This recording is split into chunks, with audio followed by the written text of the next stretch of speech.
एक शहर में राहुल नाम का आदमी रहता था। उसकी शादी होकर कुछ महीने ही हुए थे तो सास ने अपना रंग बताना शुरू कर दिया। बहू से कहा, तुम मेरे लिए चाय बनाया करो, जल्दी उठा करो, मुझे नाश्ता लगता है। ये तुम्हारी आदत तोड़ दो, रोज़ रोज़ देर से उठने की।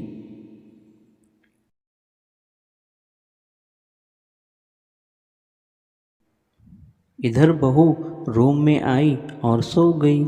इधर से सास आई और कहने लगी, अभी सारा काम बाकी है और तुम यहाँ पर सो रहे हो। उठो यहाँ से, सारा काम करो और बर्तन मांजो और मेरे लिए गर्म गर्म नाश्ता बनाओ। उठो जल्दी, अभी सोना मत, जब मैं कहूँगी जब सोना। चलो यहाँ से। बहू ने कहा, ठीक है। और जैसे ही उसका शौहर आया, उससे कहने लगी, तुम्हारी माँ मुझ पर जुल्म कर रही है, उसे समझाओ।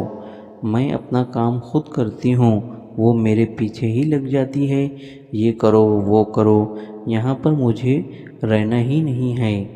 अगर तुम मुझे तलाक दे तो बहुत अच्छी बात है। शौहर ने कहा, मैं तैयार हूँ, लेकिन तुम उनका सुना करो, सारी प्रॉपर्टी उनके नाम पर है, मेरे नाम पर कुछ नहीं है। इधर बहू रोने लगी। शौहर ने कहा, ये रोना धोना बंद करो, मैं तुम्हें नए रूम में शिफ्ट करता हूँ, मुझे माफ़ कर दो, मैं आइंदा शिकायत नहीं होने दूँगा, चलो यहाँ से।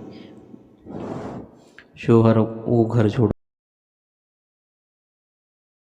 चला गया और नए रूम में आकर रहने लगा। बीवी ने कहा, तुमने बहुत अच्छा काम किया, मैं वहाँ पर बहुत तंग आ चुकी थी, सारा काम मुझे ही करना पड़ता था और तुम्हारी माँ ने सारे नौकर चाकर घर से निकाल दिए। राहुल ने माफ़ी मांगी और उसने उसे माफ़ कर दिया।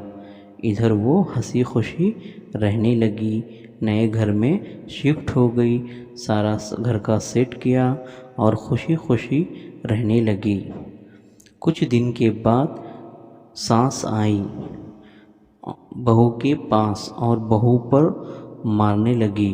बहू को बहुत पीटा, इतना पीटा कि बहू नीचे गिर गई, फिर उसके आंग पर कूदने लगी, जब तक वो उसकी सांस रुक गई और वो मर चुकी थी। और उसने एक तालाब के अंदर उसे फेंक दिया और वहाँ से चले गई। वो बेचारी डूब गई थी। वो वापस चुड़ैल बन गई। चुड़ैल बनकर उसने ठान ली कि मैं उसे छोड़ूंगी नहीं। इधर सास गम में थी कि इतने में वो चुड़ैल बनकर आ गई और कहने लगी, तूने मुझे मारा है, मैं तुझे छोड़ूंगी नहीं, सारा बदला निकालूंगी। वो जंगल में भाग गई और एक जगह जाकर बैठ गई। इधर चुड़ैल आई और कहने लगी, ए बुढ़िया, तूने मुझे बहुत सताया है, बहुत रुलाया है, बहुत जुल्म किए और बाद में मुझे जान से मार दिया है। सास ने कहा, मुझे माफ़ कर दो, लेकिन चुड़ैल ने उसे बहुत पीटा, इतना पीटा कि वो मर गई। उसके बाद उसने उसे अपनी आत्मा को शांति मिली। हम फिर मिलेंगे एक नए वीडियो के साथ।